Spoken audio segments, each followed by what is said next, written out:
आज कार्यक्रम में पहुंचे हैं बल्लभगढ़, कौन सा कार्यक्रम है, क्या कुछ है?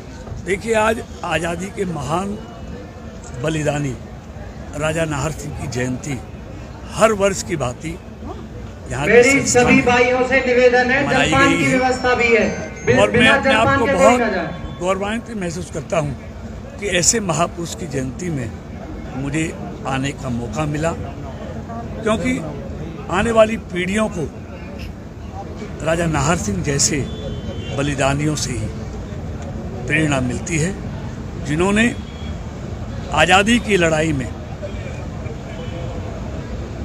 अंग्रेजों से लड़कर भारत को स्वतंत्रता दिलाई। एक छोटी आयु में ही राजा नाहर सिंह देश को आज़ाद कराने के लिए शहीद हो गए। आज हम सारी फरीदाबाद के लोग उनकी जयंती मना रहे हैं, तो हमारे लिए बहुत गर्व का विषय है। और मेरे लिए तो ख़ास तौर से बहुत आत्म विभोर का दिन है कि मुझे ऐसे महान पुरुष की जयंती में आने का मौका मिला है।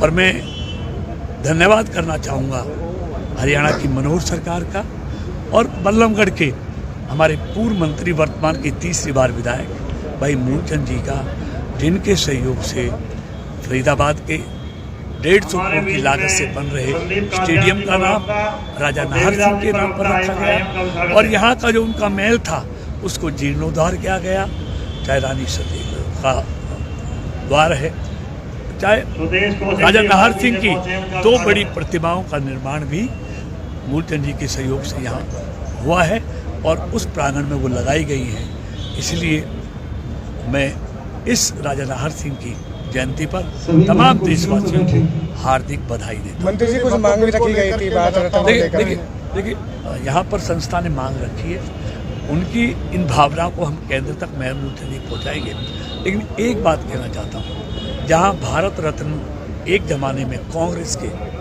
जब सरकारें होती थी तो एक परिवार को दिए जाते थे, लेकिन दूसरे महान लोगों को कभी भारत रत्न दिया नहीं। डॉक्टर भीमराव अंबेडकर, जिसको बहुत पहले भारत रत्न से सम्मानित करना चाहिए था, नहीं किया।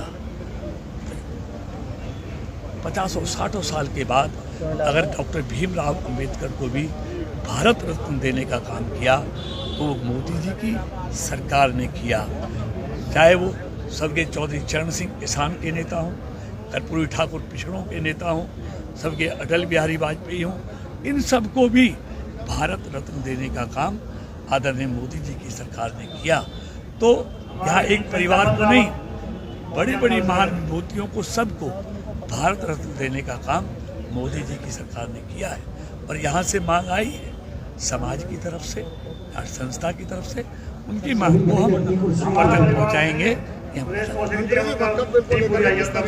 क्योंकि लगातार विरोध हर वक्त की मांग है, लेकिन विपक्ष हर अच्छे काम का पिछले 10 साल से विरोध करता है। चाहे वो धारा 370 हो, चाहे राम मंदिर का निर्माण हो, चाहे CAA का कानून हो, चाहे 3 तलाक का कानून हो, कोई भी अच्छा काम अगर मोदी जी की सरकार ने किया है, विपक्ष ने हमेशा उसका विरोध किया है।